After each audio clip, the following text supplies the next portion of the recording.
Last class में मैंने आपको स्टोइचियोमेट्रिक डिफेक्ट्स के बारे में बताया था, तो उसमें हमने लास्ट क्लास में आई थिंक शॉर्टकी और फ्रेंकल डिफेक्ट जो है वो कंप्लीटली जो थे वो एक्सप्लेन कर लिए थे।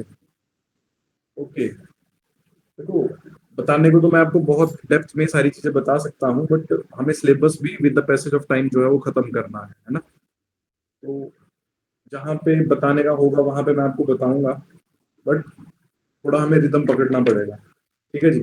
सो नेक्स्ट है इसमें जो आज हम करेंगे, that is non stoichiometric defect. Non stoichiometric defect. अब जो हमने स्टोशियोमेट्रिक डिफेक्ट लास्ट क्लास में किए थे, जिसमें मैंने आपको फ्रेंकल और शॉर्टकी डिफेक्ट कराए थे, वहां पर क्या हो रहा था कि जितने कैटायन डिस्प्लेस हो रहे थे उतने ही साइमल्टेनियसली एनायन भी डिस्प्लेस हो रहे थे। अब नॉन स्टोशियोमेट्रिक डिफेक्ट कब अराइज होते हैं? देखो, है तो ये इम्परफेक्शन है किसी सॉलिड में, है ना। It is a kind of imperfection in the solid और इन द क्रिस्टल। अब ये कब अराइज होता है? जब कैटायन और एनायन की रेशियो क्या हो जाती है? डिफरेंट हो जाती है ना। तो आप नॉन स्टोशियोमेट्रिक डिफेक्ट में क्या लिख सकते हो? It arises, it arises when ratio of when ratio of cation and anion differs। ठीक है जी। नॉन स्टोशियोमेट्रिक डिफेक्ट्स कब अराइज होंगे? जब रेशियो किसकी, कैटायन और एनायन की, डिफर करेगी। ठीक है। अब ये कितने तरह के होते हैं वो मैं आपको बताता हूं। फर्स्ट आ जाएगा इसमें मेटल एक्सेस, और दूसरा आ जाएगा मेटल डेफिशिएंसी। अब जैसा नाम बोल रहा है, ठीक है, मेटल एक्सेस कैसे कैसे हो सकता है वो आपको बताता हूं, जिसमें मेटल का नंबर बढ़ जाता है क्रिस्टल लैटिस में। अब आपको पता है कि कोई भी सॉलिड होगा, क्रिस्टलाइन सॉलिड होगा, तो उसमें क्या होंगे? कैटायन और एनायन होंगे। और मेटल के ऊपर जनरली आपको ये बात पता है कि कौन सा चार्ज होता है? जो मेटल के ऊपर कौन सा चार्ज होता है? Generally positive cation. चार्ज होता है। तो पॉजिटिव चार्ज किसके ऊपर होता है? कैटायन के ऊपर होता है। तो मेटल एक्सेस डिफेक्ट दो तरीके से किसी भी क्रिस्टल में अराइज हो सकता है। पहला कैसे अराइज हो सकता है? Due to anionic vacancy. ठीक है। अब मान लिया कि जैसे मेरे पास NaCl का क्रिस्टल है, ठीक है जी। तो उसमें जैसे Na पॉजिटिव आ गया, ठीक है, फिर Cl नेगेटिव आ गया, फिर Na पॉजिटिव आ गया, फिर Cl नेगेटिव आ गया। ठीक है जी। यहाँ पे भी इसी तरीके से आ जाएगा, नेगेटिव देन पॉजिटिव। अब यहाँ पर मैं एक चार्ज स्किप कर रहा हूँ। कौन सा चार्ज स्किप कर रहा हूँ जी? नेगेटिव चार्ज स्किप कर रहा हूँ यहाँ से, अगर आप अच्छे से ऑब्जर्व करेंगे तो।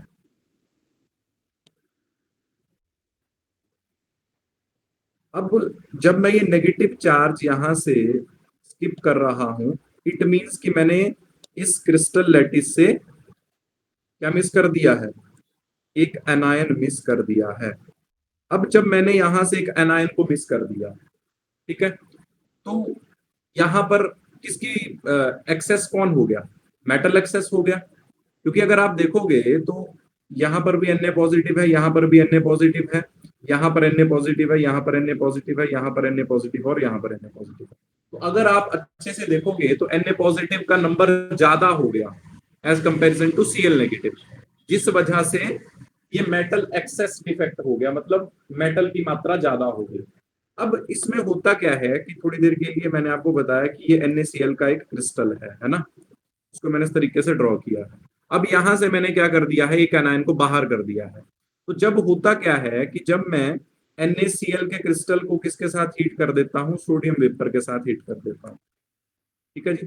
जब मैं ऐसा करूंगा तो बाहर से क्या होगा? एक इलेक्ट्रॉन जो होगा वो यहाँ पे इस साइट पे पहुंच जाएगा, जहां से क्या गया है? जहां से एनायन गया। मतलब जो एनायन बाहर जाएगा यहां से, वो अपना इलेक्ट्रॉन यहीं छोड़ के जाएगा।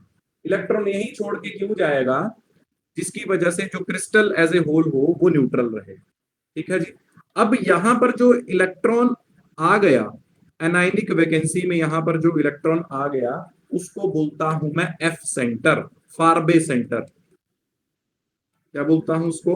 एफ सेंटर या फारबे सेंटर। तो किसी भी क्रिस्टल, ये मोस्ट इंपॉर्टेंट पॉइंट है इस चैप्टर का, किसी भी क्रिस्टल लैटिस में कलर आने का क्या रीजन है? ड्यू टू एफ सेंटर किसी भी क्रिस्टल में कलर आता है। F centre is responsible for the colour of the crystal. ये बात आपको समझ में आई है नहीं? एफ सेंटर की वजह से किसी भी क्रिस्टल में जो है वो कलर आता है। ये बात आपको पता लगी या नहीं? Yes sir. Yes sir. तो कलर आने का रीजन पता लग गया कि किसी भी क्रिस्टल में कलर क्यों आता है, क्योंकि ये जो एफ वर्ड का मतलब है ना, ये एफ वर्ड बेसिकली एक जर्मन वर्ड से लिया गया है जिसको बोलते हैं फारबे। फारबे का मतलब होता है जर्मन में कलर। तो फारबे सेंटर का मतलब हो गया कलर इंपार्टिंग सेंटर। ठीक है, तो फारबे सेंटर एक ऐसा सेंटर है जो किसी भी क्रिस्टल में कलर के लिए रिस्पॉन्सिबल होता है। अब इस वजह से जो आपके पास सोडियम क्लोराइड है वो कौन से कलर का होता है? येलो कलर का होता है। ठीक है, जब उसको हीट करूंगा ना सोडियम वेपर के साथ तो वो येलो कलर का हो जाएगा।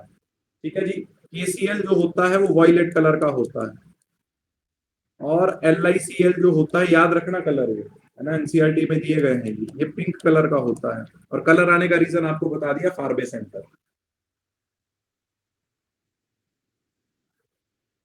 इतनी बात आपको क्लियर है जी? Yes sir. Yes sir.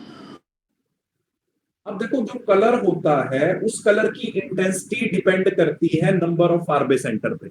एक क्रिस्टल सिस्टम में एक से ज्यादा फारबे सेंटर भी हो सकते हैं। तो आप एक पॉइंट यहां पे ये मेंशन करके लिख लो, colour due to, colour due to Faraday centre, colour due to Faraday centre is directly proportional to, color of Faraday center is directly proportional to number of anionic sites। ठीक है, अब देखो अगर एनाइनिक साइट्स एक से ज्यादा होंगी तो उन एनाइनिक साइट में एक से ज्यादा इलेक्ट्रॉन होंगे, तो इलेक्ट्रॉन ज्यादा होंगे तो इंटेंसिटी ज्यादा होगी, है ना। तो या इसको मैं और क्लब करके कैसे लिख सकता हूं? Intensity is directly proportional to number of F centers. और नंबर ऑफ एफ सेंटर आपको पता लग गया कि कैसे बनेंगे। ठीक है, एनाइनिक वैकेंसी होगी, उस एनाइनिक वैकेंसी में बाहर से इलेक्ट्रॉन आएंगे, वो इलेक्ट्रॉन क्या करेंगे? फारबे सेंटर वहां पे जनरेट कर देंगे। ठीक है जी, इतनी बात क्लियर हो गई? ये कलर याद रखना, NaCl yellow, KCl violet, LiCl pink. Colour का रीजन एक ही रहता है, फारबे सेंटर।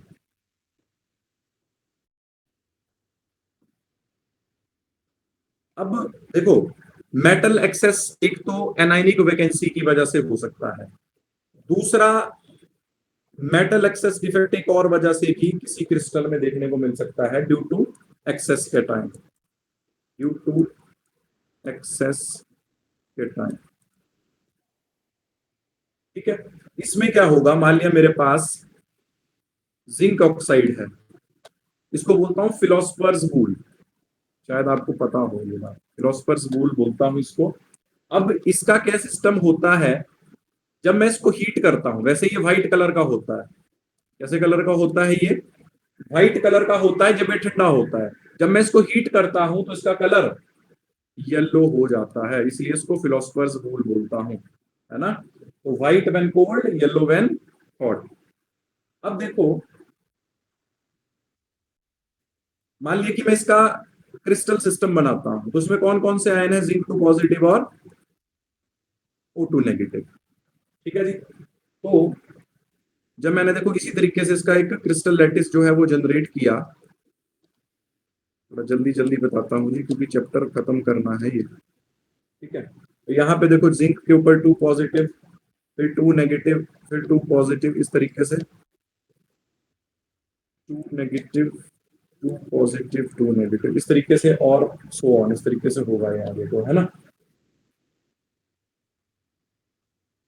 और बना देता हूँ थोड़ा सा, 2 पॉजिटिव, 2 नेगेटिव और 2 पॉजिटिव। अब देखो होगा क्या, जब मैं जिंक ऑक्साइड को हीट करूंगा तो ये किसमें चेंज हो जाएगा, zinc 2 positive plus 2 electron plus 1/2 O2 में। अब होगा क्या कि बीच में ये जो इंटरस्टिशियल साइट्स बची हैं, यहां पर क्या आ जाएंगे, यहां पर आपके जिंक 2 पॉजिटिव आयन आ जाएंगे। ठीक है, एक्सेस कैटायन हो गया। अब चार्ज को बैलेंस करने के लिए इलेक्ट्रॉन भी आ जाएंगे, क्योंकि इंटरस्टिशियल साइट में तो कोई भी आ सकता है, तो crystal as a whole neutral रहेगा। बट अगर मैं आपसे एक बात करता हूं कि इसमें क्या हो गया, कैटायन का नंबर ज्यादा हो गया, तो उसको बोलूंगा एक्सेस कैटायन। समझ के बात को जी, जब मैंने इसको हीट किया तो बाहर से Zn2, इनिशियली दोनों का नंबर बराबर था, जब मैंने इसको हीट किया तो बाहर से इंटरस्टिशियल साइट में Zn2 पॉजिटिव और एक्स्ट्रा आ गए। ठीक है, और जब मैंने इसको हीट किया तो ये 2 इलेक्ट्रॉन भी इंटरस्टिशियल साइट में आ गए, तो crystal as a whole neutral रहा, बट एनायन का नंबर, सॉरी कैटायन का नंबर जो है वो एक्सेस हो गया। समझ गए, तो इसको भी क्या बोलता हूं, मेटल एक्सेस डिफेक्ट ही बोलता हूं। समझ गए बात को जी। दिस इज ऑल्सो, सही का फिर से समझाओ ये वाली चीज। इनिशियली जिंक ऑक्साइड का क्रिस्टल इस तरीके से था, जिंक 2 पॉजिटिव O2 नेगेटिव, है ना, ये ऑक्साइड आयन होता है इसमें, O2 negative, Zn2 positive O2 negative, Zn2 positive O2 negative, इस तरीके से क्रिस्टल था। फिर मैंने क्या किया, जिंक ऑक्साइड को हीट किया, तो जिंक ऑक्साइड किसमें टूट गया, Zn2 पॉजिटिव में, 2 इलेक्ट्रॉन में और हाफ O2 में। तो हुआ क्या कि इस क्रिस्टल में बाहर से जो इंटरस्टिशियल साइड थी वहां पे Zn2 पॉजिटिव और आ गया, तो पूरे क्रिस्टल में 2 पॉजिटिव चार्ज इंक्रीज हो गया, उसको कंपनसेट करने के लिए बाहर से इलेक्ट्रॉन भी आ गए, तो चार्ज तो बैलेंस हो गया, बट एनायन कैटायन का नंबर बढ़ गया। ठीक है, तो उसको बोलते हैं मेटल एक्सेस डिफेक्ट। समझ गए जी बात को, crystal as a whole neutral रहा, पर अगर आप इसमें कैटायन को काउंट करोगे तो कैटायन का नंबर ज्यादा हो चुका है, Zn2 पॉजिटिव एक्स्ट्रा आ गया है। समझ गए जी बात को। Yes sir. तो इसमें यह हुआ कि जिंक 2 पॉजिटिव आयन जो हुए वो ट्रैप हो गए इंटरस्टिशियल साइट में। ठीक है जी, और जो उसके आसपास की साइट थी, जो उसकी नेबर इंटरस्टिशियल साइट थी, वहां पे चार्ज को बैलेंस करने के लिए इलेक्ट्रॉन आ गए। तो इलेक्ट्रॉन से सिर्फ और सिर्फ इतना सा काम हुआ कि जो एक्सेस 2 पॉजिटिव चार्ज क्रिस्टल में आया है वो काउंटर बैलेंस हो गया, बट जो मेटल का नंबर है वो फिर भी ज्यादा रहा, कैटायन का नंबर फिर भी ज्यादा रहा, तो इसलिए इस डिफेक्ट को बोलते हैं मेटल एक्सेस डिफेक्ट। ठीक है जी बात।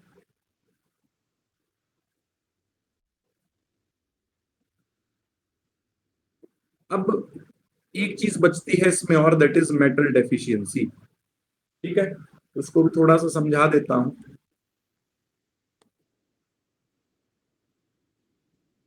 मेटल डेफिशिएंसी, इसको समझने की थोड़ा कोशिश करो, क्वेश्चन जहां से आएगा वो मैंने आपको बता दिया, एफ सेंटर से बहुत बार क्वेश्चन आया है, ये कलर याद रखना, और जिंक ऑक्साइड का भी कलर याद रखना कि कोल्ड कंडीशन में क्या कलर होता है और हॉट कंडीशन में उसका कलर क्या होता है।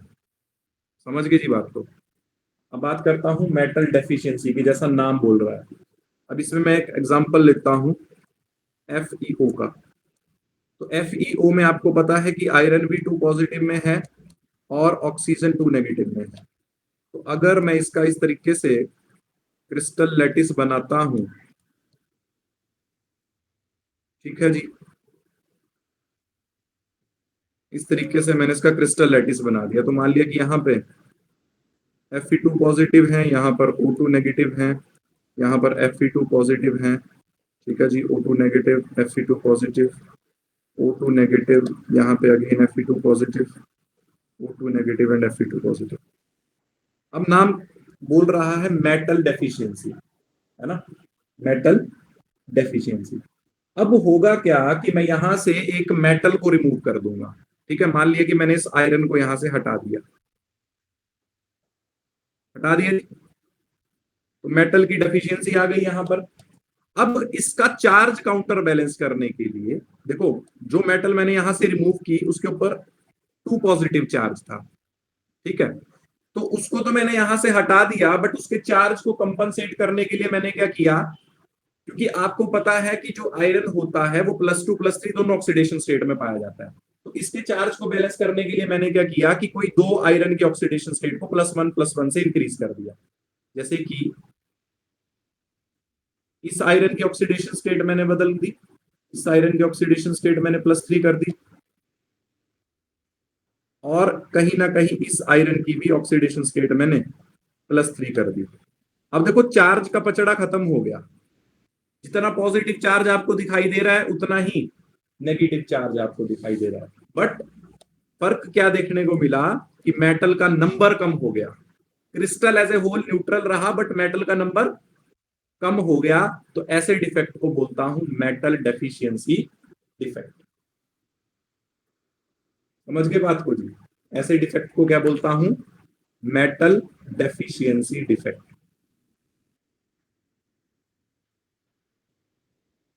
क्लियर हुई बात? Yes sir. अब इससे हुआ क्या, इसमें मेरे को दो ऑक्साइड लेने पड़े, एक तो लेना पड़ा Fe2O3, है ना, Fe2O3 लेना पड़ा मेरे को। Fe2O3 का मतलब क्या है कि आयरन +3 में है और ऑक्सीजन इसमें है टू नेगेटिव में है। अगर Fe3 में आपसे आयरन और ऑक्सीजन की ऑक्सीडेशन स्टेट पूछी जाती है जी, तो आयरन +3 में होगा और O2 -2 में होगा। समझ गए?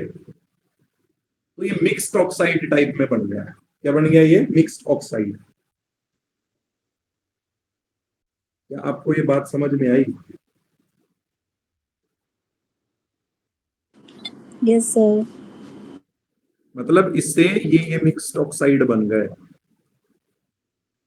एक ये बन सकता है, एक ये बन सकता है Fe3O4। क्योंकि मेरे को ना चार्ज बैलेंस करना है सिर्फ।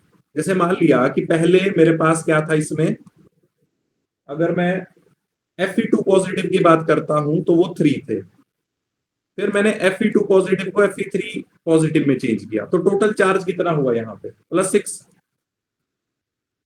अगर 3 Fe2 पॉजिटिव है, एक Fe के ऊपर 2 पॉजिटिव चार्ज है, तो 3 पे कितना हुआ? 6 हुआ। तो ये इसमें चेंज हो गया, तो चार्ज यहां पर भी 6 रहा, यहां पर भी 6 रहा, क्योंकि इसमें दो ही है, बट एक के ऊपर कितना चार्ज है? +3, तो दो के ऊपर कितना होगा? +6।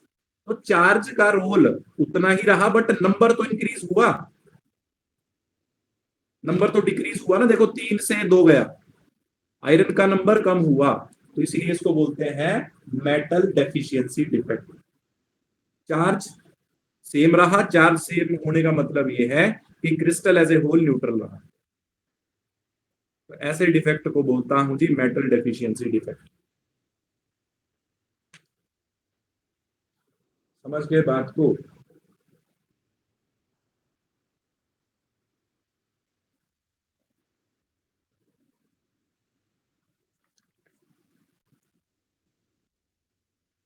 अब एक और तरह का डिफेक्ट होता है, वो भी बता देता हूं। उसको बोलता हूं जी इम्प्योरिटी डिफेक्ट। Impurity defect. अब इम्प्योरिटी डिफेक्ट में होता क्या है, हम एक क्रिस्टल में दूसरे क्रिस्टल की इम्प्योरिटीज को ऐड करते हैं। मान लिया कि मेरे पास NaCl का क्रिस्टल है। क्या है मेरे पास? NaCl का क्रिस्टल है। तो NaCl का क्रिस्टल किस तरीके से होगा जी बताओ?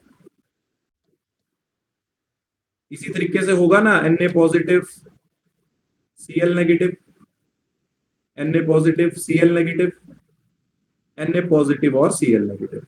अब मैं क्या करता हूं कि जो प्योर NaCl का क्रिस्टल है उसमें मैं कुछ दूसरे क्रिस्टल की इंप्योरिटीज ऐड करता हूं। मान लिया कि मैंने सोडियम क्लोराइड में स्ट्रोंशियम क्लोराइड की इंप्योरिटीज को ऐड कर दिया, ठीक है। अब जब मैंने NaCl में डोपिंग की, डोपिंग का मतलब है कि किसी प्योर क्रिस्टल में बाहर से इंप्योरिटीज को ऐड करना, उसको डोपिंग बोलते हैं, है ना। तो मान लिया कि मैंने सोडियम क्लोराइड का जो प्योर क्रिस्टल था उसमें स्ट्रोंशियम क्लोराइड की डोपिंग करवाई, मतलब स्ट्रोंशियम क्लोराइड की इंप्योरिटीज को उसमें ऐड करवाया।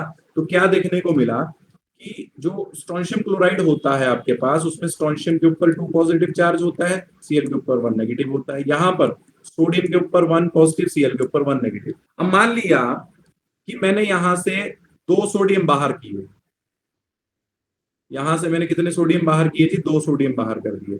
अब अगर 2 सोडियम मैंने यहां से बाहर किए तो बताओ कि 2 सोडियम का काम एक स्ट्रोंशियम 2 पॉजिटिव कर देगा कि नहीं कर देगा जी? अरे बिल्कुल कर देगा, क्योंकि 2 सोडियम के ऊपर 2 पॉजिटिव चार्ज था। देखो Na पॉजिटिव Na पॉजिटिव, जबकि स्ट्रोंशियम, एक स्ट्रोंशियम ने ही वो काम कर दिया। तो हुआ क्या, उस वजह से यहां पर एक वैकेंसी जो है वो खाली रह गई, तो उसको बोलता हूं केटायन वैकेंसी। ठीक है जी, ये भी क्या है, इंप्यूरिटी है किसी क्रिस्टल में। समझ गए बात को? आप इस चीज को ऐसे भी समझ सकते हैं जी कि जो NaCl होता है वो Na पॉजिटिव और Cl नेगेटिव में टूटता है। पहले NaCl का क्रिस्टल था, उसमें बराबर Na पॉजिटिव बराबर Cl नेगेटिव थे। फिर जब मैंने उसमें फॉरेन इंप्योरिटीज ऐड की, स्ट्रोंशियम क्लोराइड के क्रिस्टल की, तो स्ट्रोंशियम क्लोराइड कैसे टूटता है, Sr2 पॉजिटिव और 2Cl नेगेटिव में टूटता है। तो मतलब 2 सोडियम का काम एक ही स्ट्रोंशियम ने कर दिया, है ना। क्योंकि यहां पर भी अगर आप चार्ज देखोगे तो कितना है, +2 है, यहां पर भी चार्ज कितना आ गया, +2 आ गया। बट जब मैंने एक स्ट्रोंशियम को रिप्लेस करवाया 2 सोडियम से, तो यहां पर एक वैकेंसी जनरेट हो गई, जिसको मैं बोलता हूं कैटायन वैकेंसी। और किसी भी क्रिस्टल में कोई भी वैकेंसी अगर जनरेट हो रही है तो उसको मैं डिफेक्ट ही बोलता हूं। ठीक है, तो इस डिफेक्ट का नाम है इम्प्यूरिटी डिफेक्ट। इम्प्यूरिटी डिफेक्ट क्यों डिफेक्ट का नाम है, क्योंकि मैंने प्योर NaCl में जब फॉरन स्ट्रोंशियम क्लोराइड की इम्प्यूरिटीज को ऐड किया तब मेरे को ऐसा देखने को मिला। ठीक है जी, बात क्लियर है?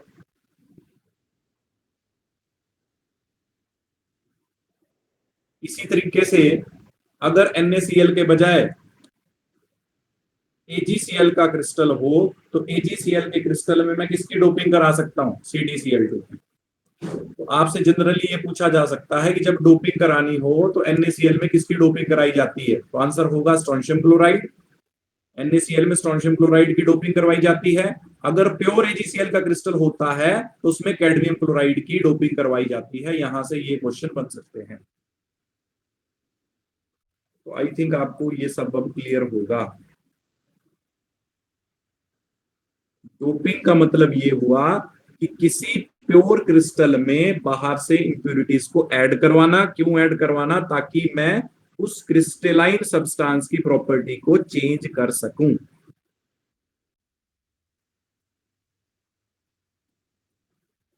ठीक है जी, बात क्लियर है? Yes sir. देखो ये टॉपिक्स थोड़े कॉम्प्लिकेटेड हैं आई मीन टू से समझने के लिए, बट मैं फिर भी एफर्ट लगा रहा हूं। अगर आपको फिर भी कोई डाउट इनमें रह जाए तो आप मेरे से पूछ सकते हैं। देखो अगर मैं चाहता तो उनको स्किप कर सकता था, आपको पता भी नहीं लगना था कि टॉपिक है भी यहाँ पे या नहीं है। ठीक है, तो मैंने ऐसा नहीं किया। जो भी टॉपिक है मैं आपको पूरा A to Z सारे टॉपिक करवा रहा हूँ, कुछ भी स्किप नहीं करवा रहा हूँ, क्योंकि क्वेश्चन कहीं से भी बन सकता है। ठीक है जी, बात क्लियर है इतनी बात? तो फिर नेक्स्ट टॉपिक पे चलते हैं।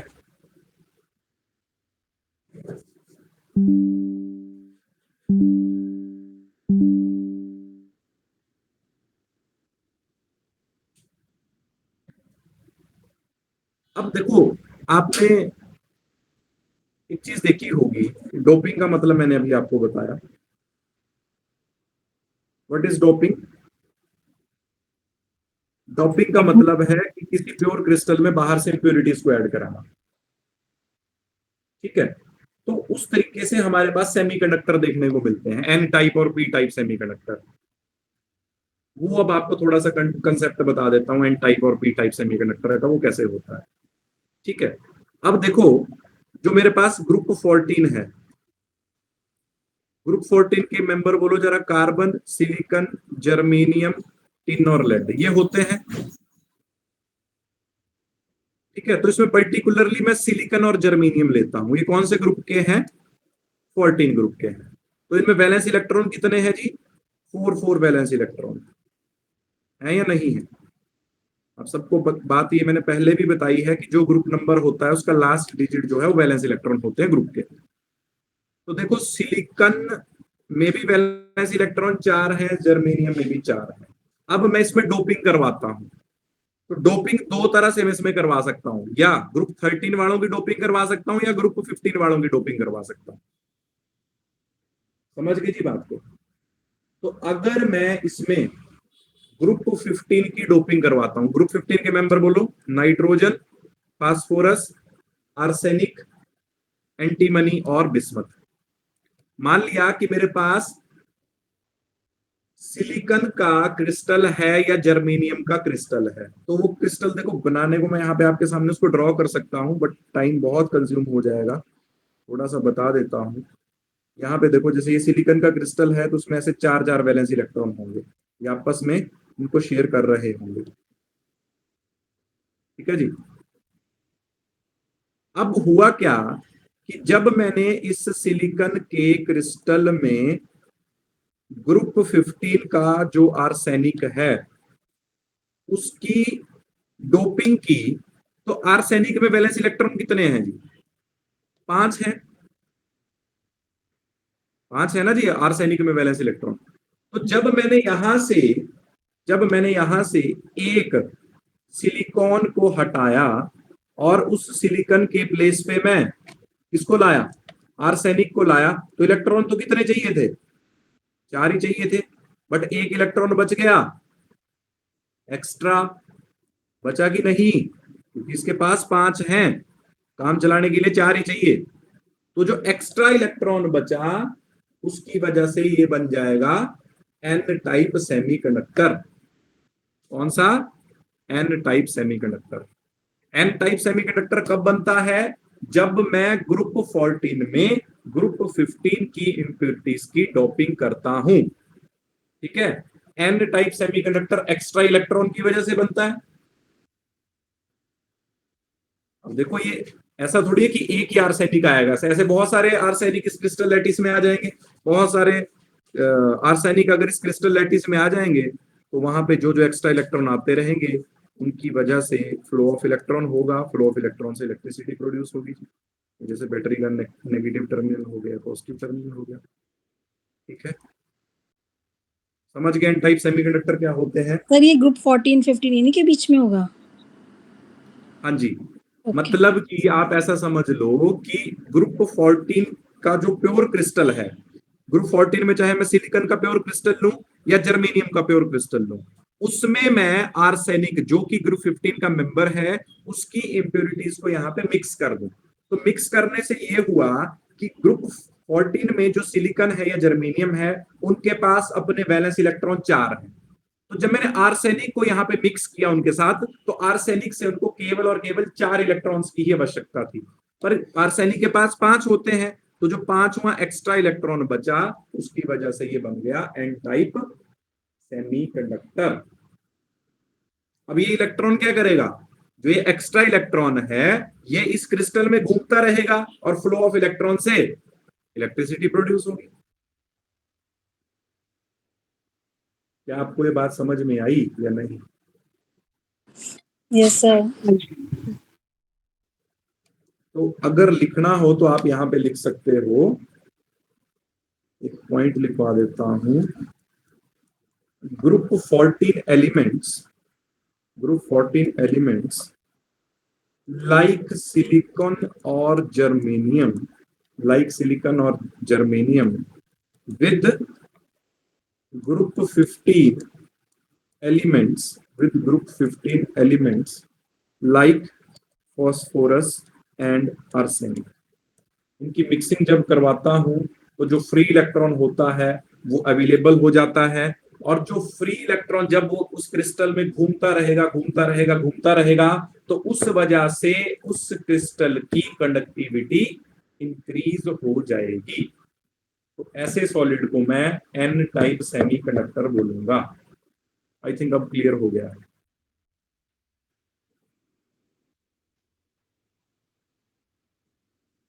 ओके, पी टाइप के बारे में बताता हूं।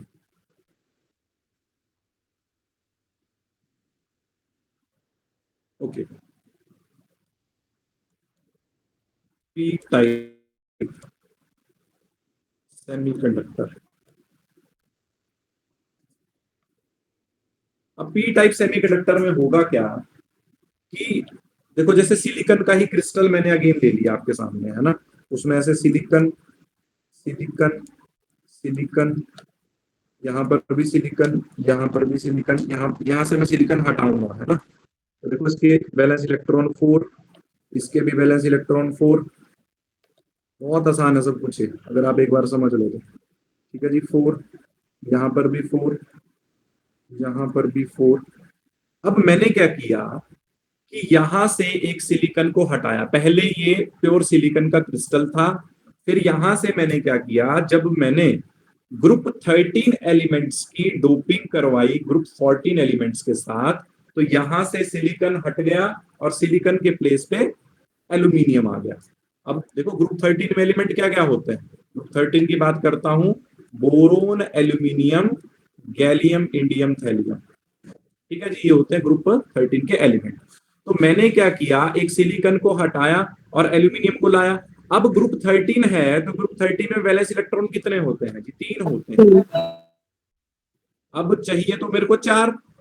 तो यहां पर हुआ क्या, एक वैकेंसी जो है वो खाली बच गई। ठीक है, और उस वैकेंसी को मैं क्या नाम देता हूं, होल बोलता हूं उसको बोलता हूं होल।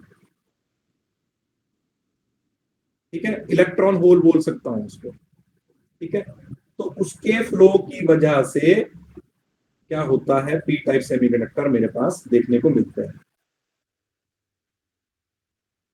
अब देखो, यहाँ पे इलेक्ट्रॉन नहीं है ना।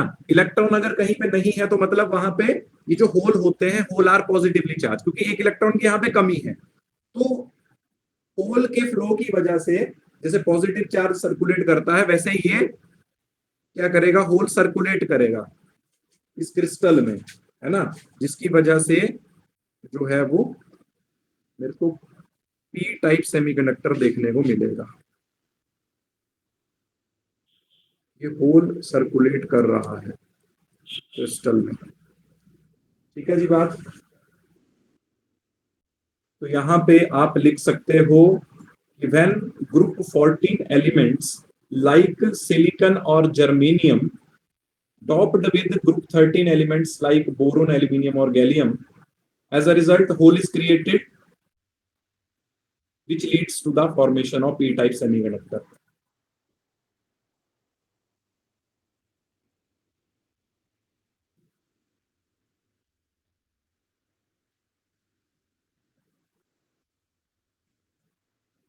अब ये पता है आपको क्या दिखा रहा हूं, देखो ये बेसिकली प्लेट्स हैं, एक नेगेटिव चार्ज प्लेट है, एक पॉजिटिव चार्ज प्लेट है। अब जब मैंने आपको ये बताया, एन टाइप बताया ना, तो यहाँ पे देखो नेगेटिव चार्ज प्लेट थी और यहाँ पे पॉजिटिव चार्ज प्लेट थी, तो इलेक्ट्रॉन किस तरफ को भाग रहे थे, पॉजिटिव वाली प्लेट की तरफ को भाग रहे थे एन टाइप में। अब पी टाइप में मैंने क्या देखा कि पी टाइप में होल फॉर्मेशन हो रही है, तो होल्स आर पॉजिटिवली चार्ज, तो कौन से प्लेट की तरफ को भागेंगे, वो नेगेटिव प्लेट की तरफ को भागेंगे। समझ गए बात को जी। तो एक और बात, जो पी टाइप सेमीकंडक्टर हैं उनको मैं और क्या बोल सकता हूं, मेटल डेफिशिएंसी डिफेक्ट भी बोल सकता हूं। क्या बोल सकता हूं उनको, मेटल डेफिशिएंसी डिफेक्ट। ये बात आपको क्लियर है, यस और नो? Yes sir. जल्दी बताओ जी, आगे और बहुत कुछ है इसमें कराने को। ओके, आगे चलते हैं फिर। Next topic is electrical properties. Electrical properties. अब देखो, इसमें मैं क्या करूंगा, सॉलिड की क्लासिफिकेशन करूंगा। किसके बेसिस पे? उनकी कंडक्टिविटी के बेसिस पे। तो कंडक्टिविटी के बेसिस पे अगर मैं सॉलिड की क्लासिफिकेशन करता हूं तो सॉलिड्स तीन तरह से क्लासिफाई हो सकते हैं। कंडक्टर्स, दूसरे आगे आपके पास इंसुलेटर्स, और थर्ड आ गया आपके पास सेमी कंडक्टर। थर्ड कौन से आ गए? Semi conductor. अब देखो, एक तो आपको इनकी कंडक्टिविटी रेंज याद रखनी, क्योंकि वो एनसीईआरटी में दी है, कई बार आपसे वो कंडक्टिविटी रेंज पूछ सकता है। तो जो कंडक्टर की कंडक्टिविटी रेंज होती है वो 10⁴ से 10⁻7 के बीच में होती है।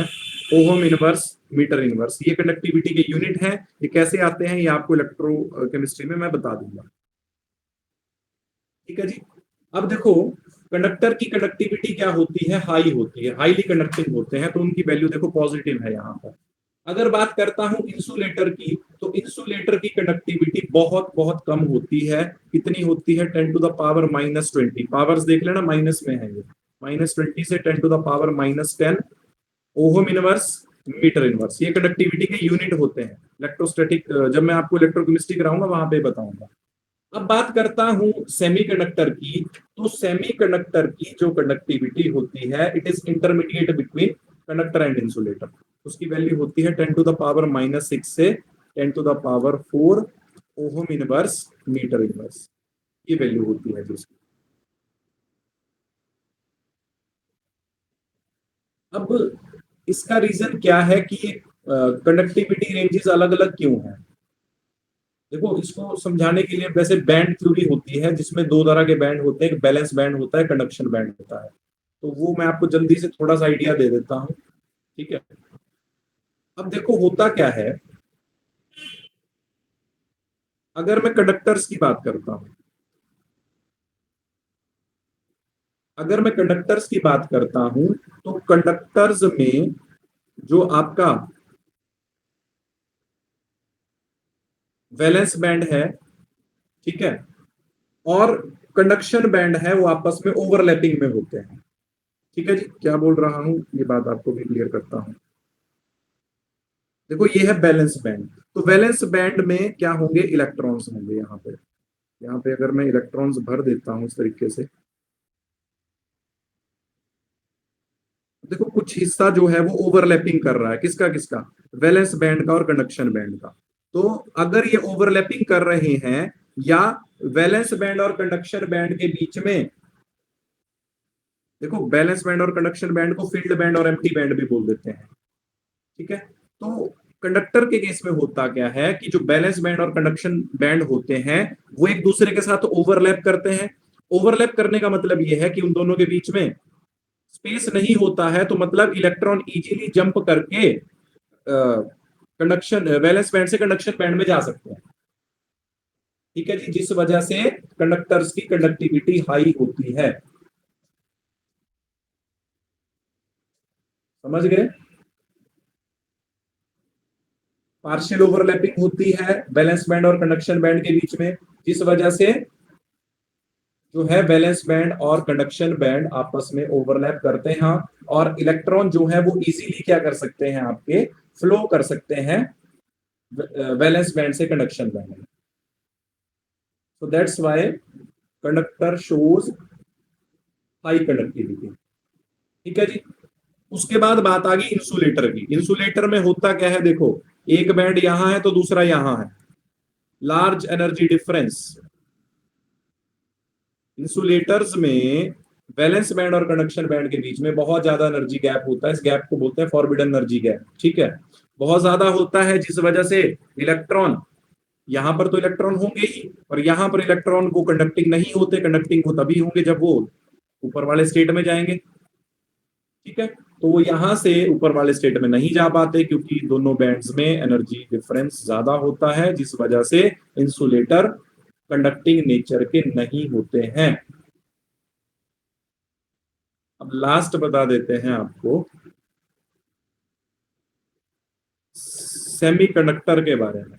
तो सेमीकंडक्टर के बारे में होता ये है कि जो वैलेंस बैंड और कंडक्शन बैंड होते हैं वो ओवरलैपिंग तो नहीं करते, बट उनके बीच में एनर्जी गैप थोड़ा कम होता है। लिटिल एक्साइटेशन से मैं फील्ड बैंड से इलेक्ट्रॉन एक्साइटेड स्टेट में एम्प्टी बैंड में ले जा सकता हूं। ये किसमें देखने को मिलता है? सेमीकंडक्टर में देखने को मिलता है ये सब। समझ गए जी बात को? तो ये रीजन है इनकी कंडक्टिविटी वैल्यूज हाई और लो आने के।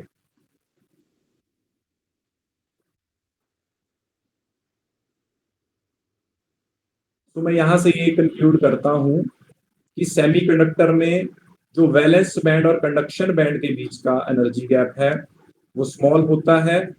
तो स्मॉल होने के कारण कुछ इलेक्ट्रॉन जो होते हैं वो कंडक्शन बैंड में जंप कर जाते हैं, जिस वजह से वो कुछ हद तक कंडक्टिविटी सेमीकंडक्टर्स दिखा देते हैं। और एक बात और ध्यान रखना, सेमीकंडक्टर के केस में जो इलेक्ट्रिकल कंडक्टिविटी होती है, electrical conductivity increases with increasing temperature. जैसे जैसे टेम्परेचर बढ़ाऊंगा, लिख लो इंपॉर्टेंट बात है। मान लिया, देखो मैं आपको पहले समझा देता हूं थोड़ा सा। यहाँ पे इलेक्ट्रॉन है सेमीकंडक्टर में। अब मान लिया कि मैंने यहाँ पे टेम्परेचर इंक्रीज कर दिया, तो इन इलेक्ट्रॉन्स में क्या हो जाएगी? एनर्जी बढ़ जाएगी। इनकी एनर्जी बढ़ जाएगी तो ये एक स्टेट से दूसरे स्टेट में चले जाएंगे। जब ये स्टेट को रीच कर जाएंगे तो इस स्टेट में ये कंडक्टिंग हो जाएंगे। तो मैंने आपको क्या बात बताई? मैंने आपको ये बात बताई कि इन case of semiconductor, conductivity increases with increasing temperature.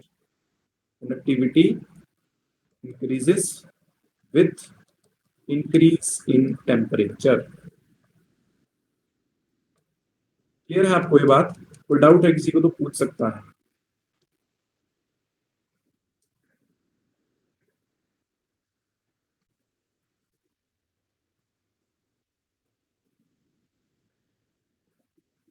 Clear है जी बात ये? Yes sir. So that's all for today. अगर कोई डाउट है तो आप पूछ सकते हैं।